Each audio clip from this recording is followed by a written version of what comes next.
rencananya seleksi ini akan diumumkan tanggal 16-30 September ini. Kemudian dilakukan pendaftaran tanggal 17, mulai tanggal 17 sampai dengan 6 Oktober. Kemudian nanti seleksi administrasi tanggal 17 sampai dengan 9 Oktober. Kemudian pengumuman hasil seleksi tanggal 10 sampai 13 ada masa sanggah, kemudian ada periode menjawab sanggah, kemudian pengumuman pasca sanggah sampai dengan pelaksanaan seleksi dan pengumuman hasil seleksi kompetensi dasarnya. Pak Karo, Assalamualaikum warahmatullahi wabarakatuh. Selamat siang dan salam sejahtera bagi kita semua. Yang kami hormati Bapak Asisten Deputi Perencanaan Kebutuhan Aparatur Sipil Negara, Bapak Abbas Subagja, Kementerian 4RB. Yang kami hormati Bu Farah Ramayanti dari rekan dari Perlui yang hadir, kamu sudah berkenan hadir pada siang hari ini. Yang kami hormati para Bapak Ibu CPT Pratama di lingkungan Badan Kepegawaian Negara dan seluruh staf yang hadir, serta tentu yang kami hormati dan kami banggakan rekan-rekan media yang hadir pada siang hari ini, yang telah berkenan hadir siang hari ini dalam kegiatan konferensi pers secara virtual terkait dengan kesiapan infrastruktur teknologi informasi seleksi calon apetnya yang telah berkenan hadir siang hari ini dalam kegiatan konferensi pers secara virtual terkait dengan menayangkan materi. Pak Karo, monggo Bapak, di teman-teman silakan. Ya, ini saya sudah share sendiri.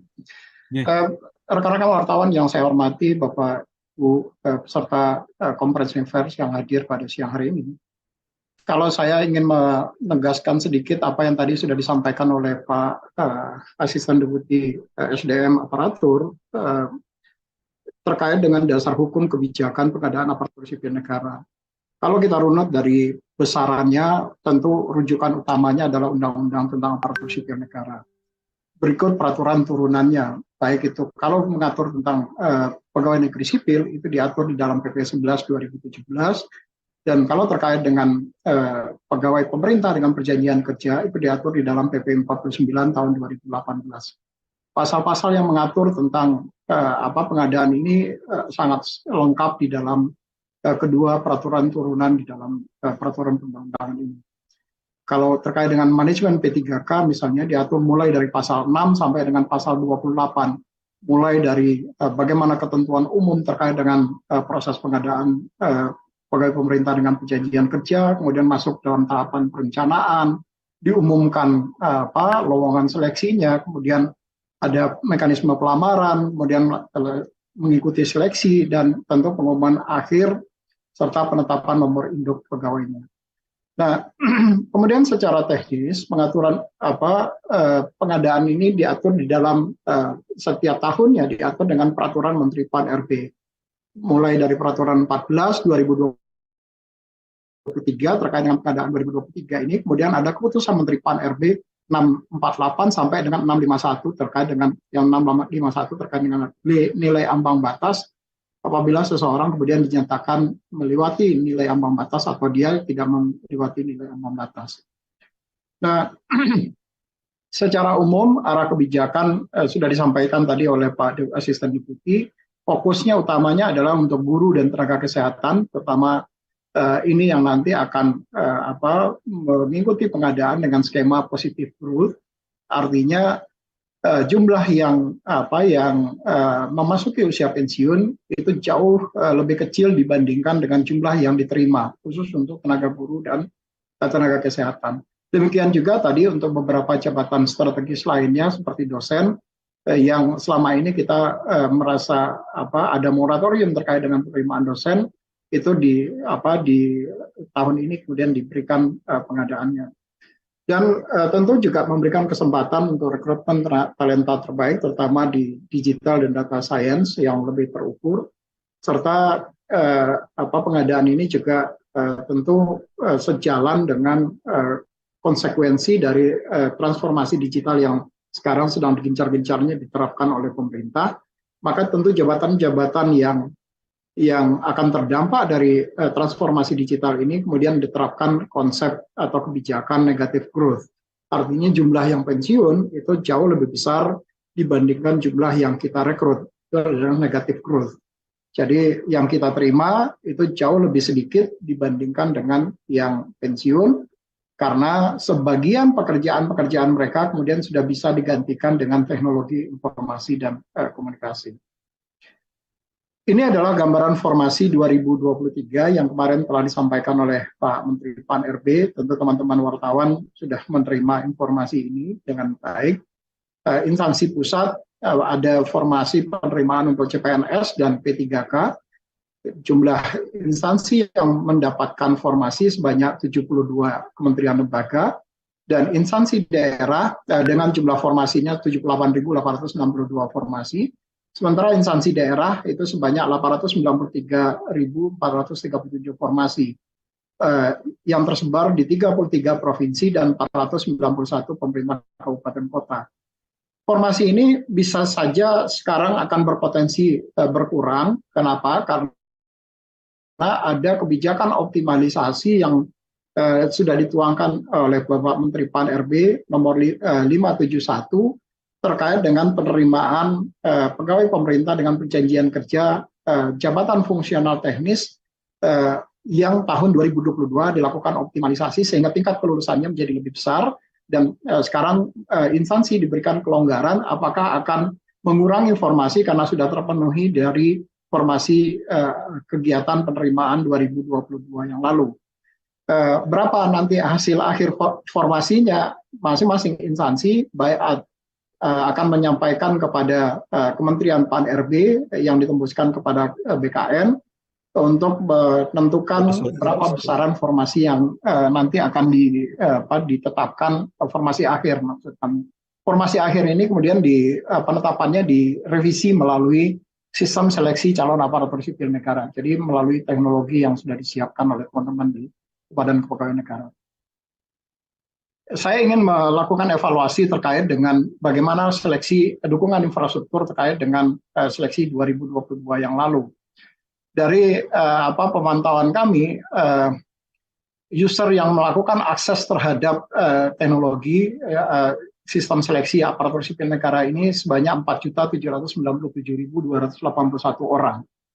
3.496.000 diantaranya itu adalah user-user baru yang mungkin mereka-mereka yang fresh graduate yang kemudian ingin berminat untuk mendaftar dan mengikuti seleksi calon aparatur sipil negara di tahun 2022. Periode yang kami monitor ini sebanyak dari tanggal 18 Oktober sampai dengan tanggal 25 Januari, 18 Oktober 2022 sampai dengan 25 Januari 2023.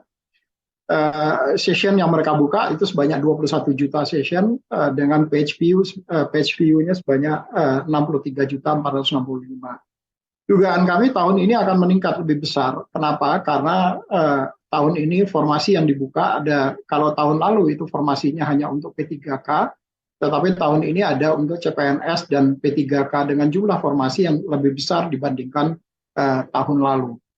Nah, kemudian ada juga mereka yang mengakses melalui perangkat-perangkat Android itu sebanyak 2.342.359 kali atau 48,8%-nya.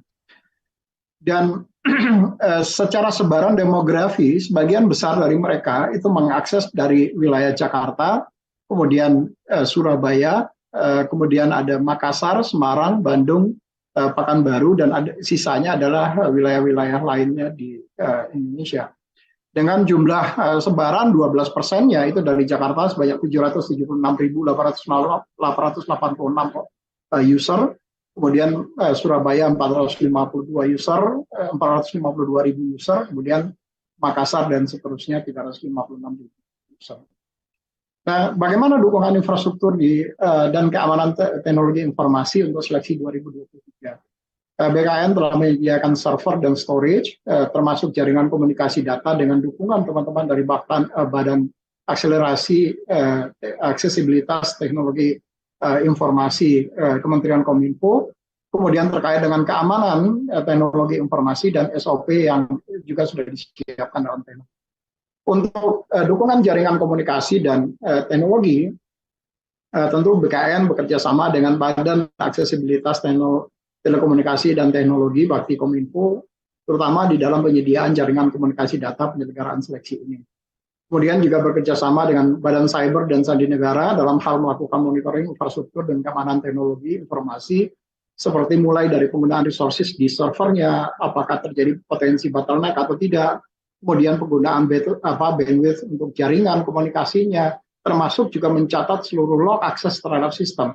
Sehingga diharapkan dengan seluruh kita bisa mencatat seluruh akses log activity dari sistem ini, kita kemudian bisa mengantisipasi hal-hal yang tidak kita inginkan di dalam dari pihak-pihak yang tidak bertanggung jawab terhadap sistem seleksi ini. Kemudian tentu juga bekerja sama dengan teman-teman Peruri, terutama di dalam penyediaan materai elektronik yang tahun ini kita pastikan seluruh prosesnya kembali menggunakan materai elektronik yang tahun lalu sudah kita uji coba, tetapi kemudian sempat terjadi bottleneck. Nanti teman-teman Peruri, Bu Farah nanti akan menyampaikan bagaimana kesiapan teman-teman Peruri di dalam menyediakan materai elektronik ini. Di beberapa tahun yang lalu, 2 tahun terakhir ini, banyak terjadi kecurangan yang kemudian kita gugurkan mereka karena kita masih menggunakan materai manual yang ditempel oleh peserta. Kemudian banyak dari peserta itu yang menggunakan materai pernah digunakan.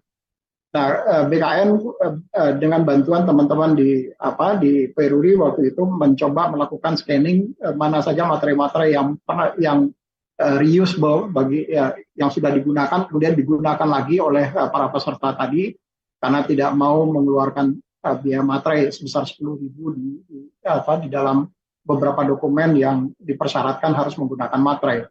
Nah, karena ini penggunaan materai elektronik ini berpotensi pelanggaran terhadap pidana dan perdata, maka mereka-mereka yang diindikasikan atau terindikasi secara nyata menggunakan materai yang sudah pernah digunakan, maka mereka-mereka ini kemudian dikenakan sanksi pengguguran pelamarannya. Jadi mereka digugurkan pelamarannya dan di TMS-kan oleh instansi terhadap mereka-mereka yang menggunakan materai palsu ini.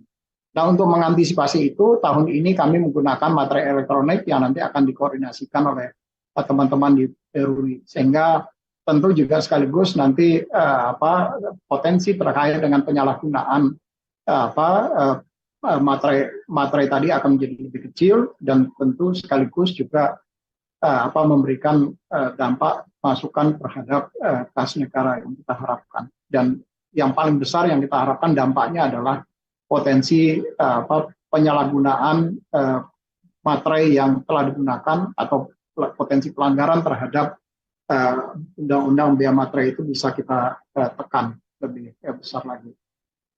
Nah, kemudian integrasi juga dilakukan, pertama terkait dengan integrasi data dengan beberapa stakeholder, terutama teman-teman di Ditjen Dukcapil, Kementerian Dalam Negeri, terkait dengan nomor induk kependudukan, karena di dalam Undang-Undang 5/2014 orang yang berhak untuk mengikuti seleksi adalah warga negara Indonesia, dan untuk memastikan yang bersangkutan adalah warga negara Indonesia, maka kita menggunakan data referensi, data nomor induk kependudukan dan nomor kartu keluarga dari calon peserta.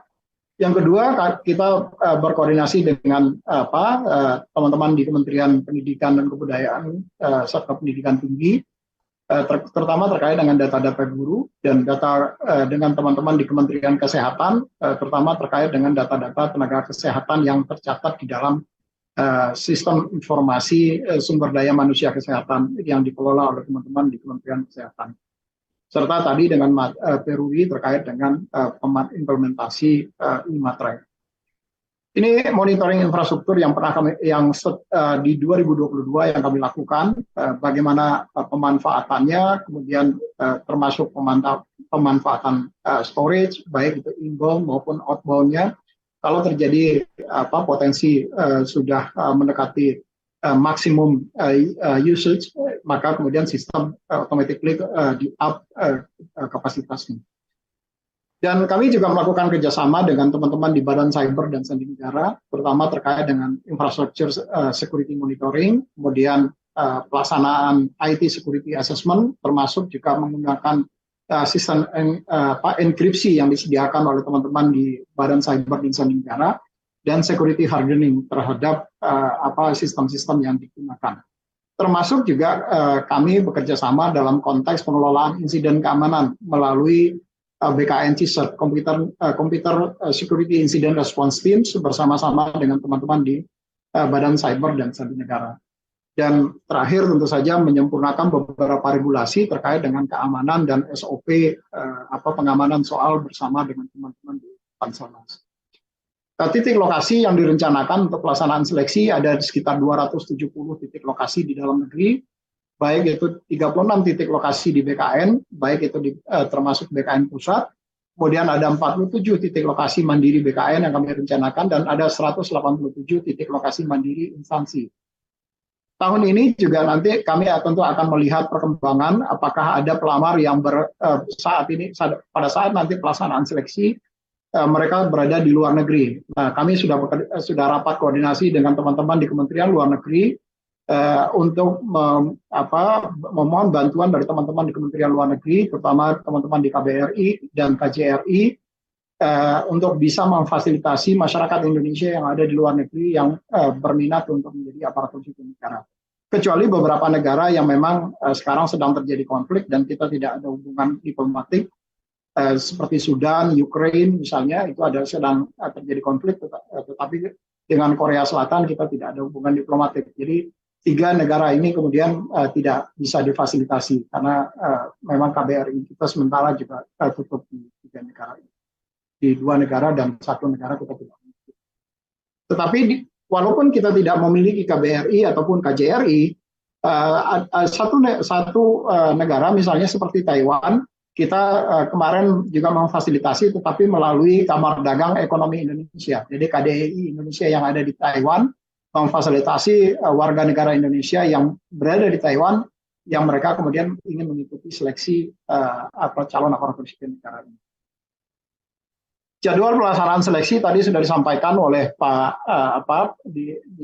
disinggung oleh Pak Asde, Pak Abba. Rencananya seleksi ini akan diumumkan tanggal 16-30 September ini. Kemudian dilakukan pendaftaran mulai tanggal 17 sampai dengan 6 Oktober. Kemudian nanti seleksi administrasi tanggal 17 sampai dengan 9 Oktober. Kemudian pengumuman hasil seleksi tanggal 10 sampai 13 ada masa sanggah, kemudian ada periode menjawab sanggah. Kemudian pengumuman pasca sanggah sampai dengan pelaksanaan seleksi dan pengumuman hasil seleksi kompetensi dasarnya. Nah, hanya saja yang mungkin perlu kami sampaikan kepada rekan-rekan wartawan, apakah nanti ada pengumuman pemunduran terhadap jadwal ini atau tidak?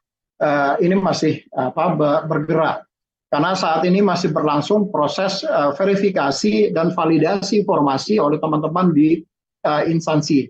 Saya berharap, saya sebetulnya sudah bersurat kepada seluruh instansi, PPK instansi, untuk segera menyelesaikan verifikasi terkait dengan formasi akibat dari kebijakan optimalisasi 571, sehingga instansi diberikan kelonggaran untuk mengurangi atau tetap formasi yang telah ditetapkan oleh Pak Menteri Pan-RB beberapa waktu yang lalu. Nah, prosesnya masih sedang berlangsung. Kami ini melakukan monitoring terhadap proses ini setiap saat. Dan hari ini kami kemudian Direktur Pengelolaan Data dan Penyajian Informasi Kepegawaian kembali akan meluncurkan surat untuk mengingatkan instansi-instansi untuk bisa melakukan percepatan terkait dengan proses verifikasi dan validasi terhadap formasi yang telah diberikan oleh Bapak Menteri Pan-RB kepada instansi-instansi tadi. Sebagaimana yang tadi kami sampaikan di depan. Nah, kalau memang bisa diselesaikan oleh instansi sampai dengan tanggal 15 September besok, maka insya Allah tanggal 16 September kita sudah bisa membuka. Tetapi kalau instansi masih banyak yang belum bisa menyelesaikan verbal terhadap formasi tadi, mungkin akan ada potensi kemunduran pengumumannya 1-2 hari berikutnya. Ini akan sangat tergantung pada kecepatan teman-teman di instansi di dalam melakukan verifikasi dan validasi formasi yang sudah diberikan. Kemudian setelah selesai SKD, seleksi kompetensi dasar, maka akan dilanjutkan dengan seleksi kompetensi bidang, kemudian penentuan titik lokasinya, dan kami berharap di tahun ini seluruh proses seleksi sudah bisa dilakukan atau diselesaikan sampai dengan bulan Desember. Dan nanti pengumuman kelulusan nanti mungkin di akhir-akhir bulan Desember, kemudian ada masa sanggah dan jawab sanggah, kemudian ada pengolahan hasil seleksi pasca sanggah, kalau ada sanggah yang kemudian diterima atau ditolak, kemudian pengumuman pasca sanggah dan penetapan nomor pengisian daftar riwayat hidup mereka itu dimulai dari tanggal 18 Januari sampai dengan 16 Februari 2024. Dan mereka kemudian bisa ditetapkan usul nomor induk pegawai untuk calon pegawai negeri sipil ataupun pegawai pemerintah dengan perjanjian kerja pada tanggal 17 Februari sampai dengan 17 Maret 2024. Dan ini untuk jadwal P3K. P3K ada yang membedakan, yaitu tidak ada sanggah pasca SKD. Jadi ada sanggah di dalam masa seleksi terhadap seleksi administrasi, tetapi setelah itu akan ada dilaksanakan seleksi dan hasil keputusannya kemudian mengikat. Kemudian ada penetapan nomor daftar riwayat hidup dan usul penetapan nomor induk P3K yang direncanakan tanggal 10 Januari sampai dengan tanggal 8 Februari 2024. Nah, beberapa sistem untuk mendukung layanan seleksi ini ada sistem seleksi calon aparatur sipil negara, kemudian ada sistem komputer assisted test dan tentu juga dengan menggunakan tanda tangan digital dan sistem informasi aparatur sipil negara. Seluruh sistem ini saling terintegrasi dan data dari satu sistem ke sistem yang lainnya mengalir dan tidak ada proses berulang yang dilakukan. Dan tahun ini juga kemudian ada dukungan sistem baru, terutama terkait dengan portal ASN Karir dan e-Materai dan sertifikasi CAT.